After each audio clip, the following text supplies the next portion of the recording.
चेतो दर्पणमार्जनम्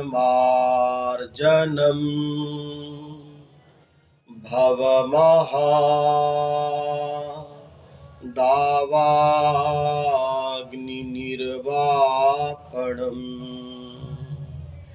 श्रेयः केरवचन्द्रिका वितरणम् विद्यावधुजीवनम्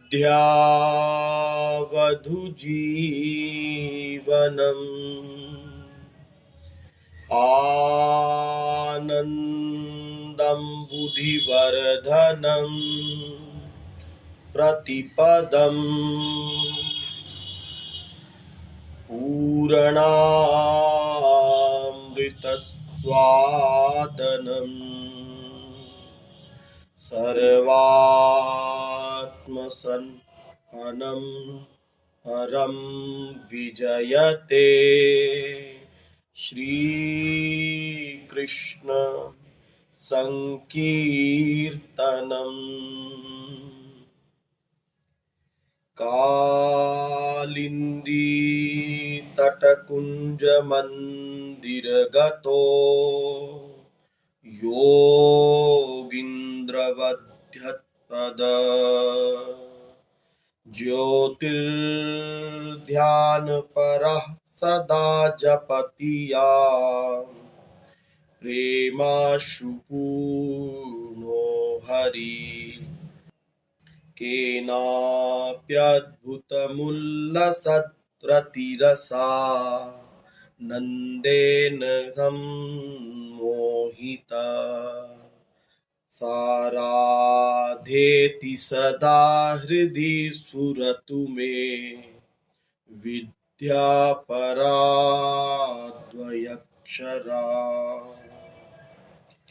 गात्रे कोटितडिच्छवि प्रवतिता नन्दच्छवि श्रीमुखे बिम्बोष्ठे नवविद्रुमच्छविकरे सत्पल्लवे कच्छवि हेमाम्भोरुह कुड्मलच्छविकुच द्वन्द्वेरविन्देक्षणम् वन्दे तन्नवकुञ्जकेलिमधुरम् राधाभिधानं महा प्रेमानन्दो पुलकितगात्रो विद्युद्धाराधर समकान्ति राधा कृष्णो मनसि दधानम् वन्देऽहं श्रीहितहरिवंशम्।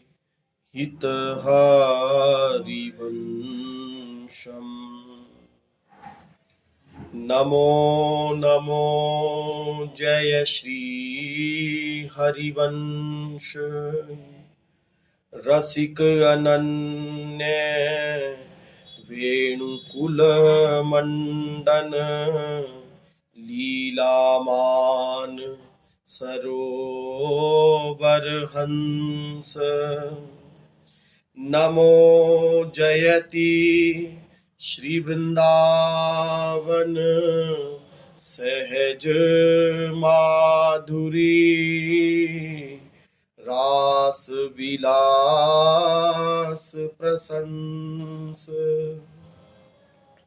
आगम निगम अगोचर राधे चरण सरोज व्यास अवतंस नमो नमो जय श्री हरिवंश भजो गिरिधर गोविंद नंद गोपाला। भजो मुरली मनोहर नंद लाला। भजो प्रेम अगाधे श्री राधे। जेहि रसिक शिरोमणि आराधे। भजो गिरिधर गोविंद गोपाला। भजो गिरिधर गोविंद गोपाला। भजो गिरिधर गोविंद गोपाला। भजो मुरली मनोहर नंद लाला। भजो मुरली मनोहर नंद लाल। भजो प्रेम अगाधे श्री राधे। जेहि रसिक शिरोमणि आराधे। भजो प्रेम अगाधे श्री राधे। जेहि रसिक शिरोमणि आराधे। जेहि रसिक शिरोमणि आराधे। भजो गिरिधर गोविंद गोपाला। भजो गिरिधर गोविंद गोपाला। भजो मुरली मनोहर नंद लाला। भजो मुरली मनोहर नंद लाला। भजो प्रेम अगाधे श्री राधे। जेहि रसिक शिरोमणि आराधे। अब आप लोग सावधान होकर के ध्यान पूर्वक सुनिए। जीव दशा लीला का वर्णन करते हुए श्री ध्रुवदास जी महाराज कह रहे हैं कि जीव की कैसी दुर्दशा है कि वह हरि यश रूपी अमृत को छोड़ करके विषय रूपी विष खा रहा है। ये देह क्षणभंगुर है ऐसा ना समझते हुए इसको सदा रहने वाली मान रहा है और सांसारिक व्यवहार में ही दिन रात रचा पचा रहता है। इस प्रकार शणे शणे उसकी आयु बीतती चली जाती है और अंततः उसे अत्यंत भयानक दुख योनियों में जाना पड़ता है। इन दुखों से छूटने का इस कलिकाल में सर्वोत्तम उपाय श्री हरिनाम संकीर्तन है। श्री हरिनाम का जप स्मरण और कीर्तन है। कैसे भी हरिनाम लेने से जीव की उत्तम गति होती है, इसके उदाहरण में अजामिल जी का प्रसंग सुनाया गया। फिर बता रहे हैं कि दान पुण्य धर्म कर्म में व्रत उपवास में लगा हुआ जीव इस मानव देह के अमूल्य समय को सुखों की आशा से व्यर्थ गवा देता है और मृत्यु के बाद उन्हें इन कर्म धर्मों के फलस्वरूप स्वर्ग या पृथ्वी के ऐश्वर्य ही प्राप्त होते हैं, जो अंततः दुखदायी ही है। इसीलिए इन पुण्य कर्मों में धर्म कर्म में अधिक ना उलझते हुए जीव को चाहिए कि वह निरंतर श्री कृष्ण की भक्ति करे, उनके नाम का श्रवण कीर्तन और स्मरण करे, जिससे वह इन दुखमय योनियों से छूट करके सदा सदा के लिए आनंद को प्राप्त कर सके। कलयुग में भगवान नाम की महिमा अनंत है, इसीलिए हम थोड़ा सा श्री हरिनाम महिमा पर चर्चा करेंगे। जो कुछ भी ऊंची से ऊंची स्थिति, जो कुछ भी प्राप्तव्य वस्तु अन्य किसी भी साधन से प्राप्त की जा सकती है, वह सभी केवल भगवान नाम के आश्रय से प्राप्त हो सकती है। ऊंची से ऊंची स्थिति भी भगवान नाम के आश्रय से प्राप्त होती है। लौकिक सुख एवं आध्यात्मिक सुख सभी इस नाम आश्रय से प्राप्त हो सकते हैं। चाहे कोई इस पृथ्वी के सुख भोगना चाहे, चाहे स्वर्ग के सुख भोगना चाहे, यद्यपि है तो ये मूर्खता ही कि इन भ्रमात्मक सुखों को भोगने की कामना करना और इनके लिए प्रयत्न करना। फिर भी अगर कोई इस पृथ्वी के सुख भोगना चाहे या स्वर्ग के सुख भोगना चाहे तो नाम आश्रय से उसे वह प्राप्त हो जाते हैं। चाहे कोई आत्मानंद प्राप्त करना चाहे या उसके आगे ब्रह्मानंद प्राप्त करना चाहे, या कोई योग मार्ग के द्वारा प्राप्त होने वाले परमानंद को प्राप्त करना चाहे, या ऐश्वर्य भक्ति वैदी भक्ति के द्वारा प्राप्त होने वाले भगवदानंद को प्राप्त करना चाहे, या उसके आगे कोई साकेत लोक का सुख प्राप्त करना चाहे, ब्रज का सुख प्राप्त करना चाहे, ब्रज वृंदावन का सुख प्राप्त करना चाहे और निकुंज वृंदावन का सुख प्राप्त करना चाहे, वह सभी इस नाम के आश्रय से प्राप्त हो सकते हैं। अर्थात दुखों की अत्यंत की निवृत्ति एवं प्रेम रस की प्राप्ति तक जो कुछ भी है वह सब नाम के आश्रय से प्राप्त किया जा सकता है।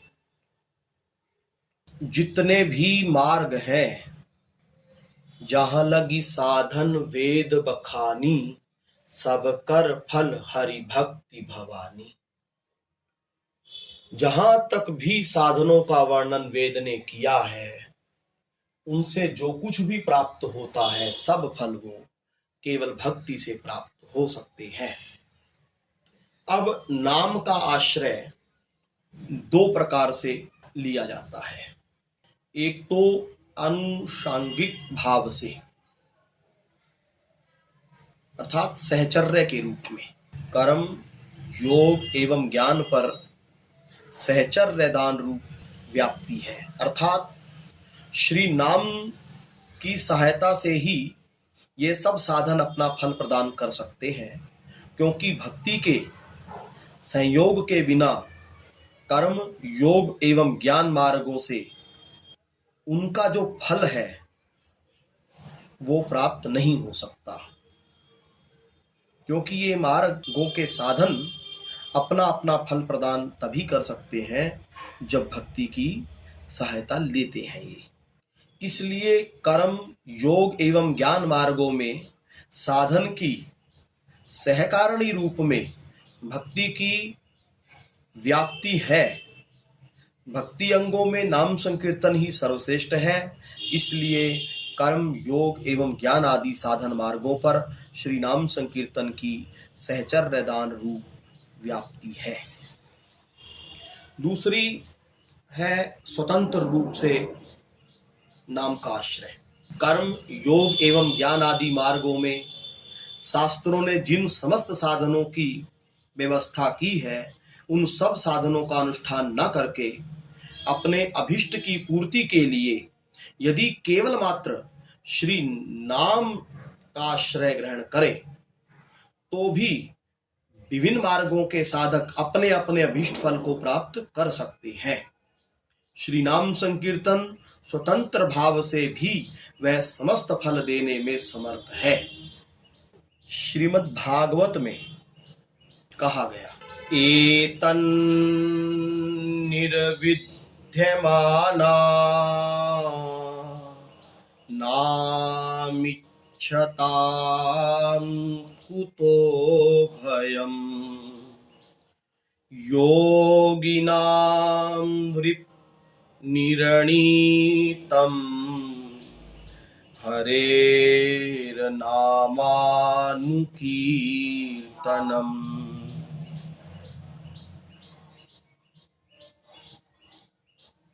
जो लोग लोक या प्रलोक की किसी भी वस्तु की इच्छा रखते हैं या इसके विपरीत संसार में दुख का अनुभव करके जो उससे विरक्त हो गए हैं और निर्भय मोक्ष पद को प्राप्त करना चाहते हैं, उन साधकों के लिए, योग संपन्न सिद्ध ज्ञानियों के लिए भी समस्त शास्त्रों का यही निर्णय है कि वे भगवान के नामों का प्रेम से संकीर्तन करें।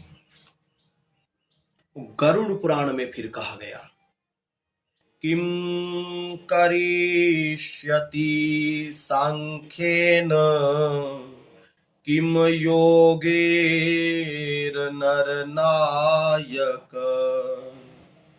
मुक्तिमिच्छसि राजेन्द्र कुरु गोविंद कीर्तनम। हे राजेंद्र, सांख्य योग से व अष्टांग योग से तुम्हें क्या लाभ? यदि तुम मुक्ति की इच्छा रखते हो तो तुम गोविंद नाम का संकीर्तन करो। फिर लिंग पुराण में कहा गया, ब्रजन् तिष्ठन् स्वपन् नशनन् श्वसन वाक्य प्रपूरणे नाम संकीर्तनम विष्णोर हेलया कलिमर्दनम कृत्वा स्वरूपतां याति भक्तियुक्तः परम ब्रजेत। भगवान शिव नारद जी के प्रति कह रहे हैं कि हे नारद जी, चलते में, बैठते में, खड़े रहने में, सोते में, भोजन करते में, श्वास लेते में, वाक्य पूर्ति के लिए अवज्ञा पूर्वक भी यदि कोई कली को नष्ट करने वाले श्री हरिनाम का उच्चारण या संकीर्तन करता है तो वह हरि की स्वरूपता अर्थात ब्रह्मत्व या मुक्ति को प्राप्त कर लेता है। और यदि कोई भक्ति पूर्वक श्री हरिनाम संकीर्तन करता है तो वह भगवत प्राप्ति कर लेता है। इस प्रकार अनेक शास्त्र प्रमाण हैं जिनसे यह सिद्ध होता है कि सकाम साधकों के इस लोक या परलोक के सुख भोग आदि से आरंभ करके पांचों प्रकार की मुक्ति पर्यंत केवल मात्र श्री नाम द्वारा ही प्राप्त किए जा सकते हैं। किंतु यह स्मरण रहे, इन सब की प्राप्ति श्री नाम का मुख्य फल नहीं है। नाम का मुख्य फल प्रेम की प्राप्ति है। यह शुद्ध प्रेम जिसके वशीभूत स्वयं श्यामा श्याम रहते हैं, उसी शुद्ध प्रेम की प्राप्ति के लिए जो साधक नाम ग्रहण करते हैं, केवल उनको ही नाम अपना मुख्य फल प्रेम प्रदान करता है। हरि भक्ति विलास में कहा गया, गीत्वा च मम नामानि नर्तये मम सन्निधो इदं ब्रवीमि ते सत्यं कृतोऽहं तेन च अर्जुन। गीत्वा च मम नामानि रुदन्ति मम सन्निधो तेषामहं परिकीर्तनोऽन्यान्य कृतो जनार्दनः। भगवान कहते हैं कि हे अर्जुन, जो मेरा नाम संकीर्तन करते करते मेरे आगे नृत्य करते हैं, मैं तुमसे सत्य कहता हूं, मैं उनके हाथों बिक जाता हूं। जो मेरा नाम कीर्तन करते करते मेरे आगे रुदन करते हैं। हे जनार्दन, मैं सर्वतोभाव से उनके वशीभूत हो जाता हूं। तरह तरह के साधनों से तरह तरह के फल प्राप्त किए जाते हैं। उन सब में प्रेम ही सर्वश्रेष्ठ फल है। श्री नाम संकीर्तन से इस परम फल प्रेम की प्राप्ति होती है।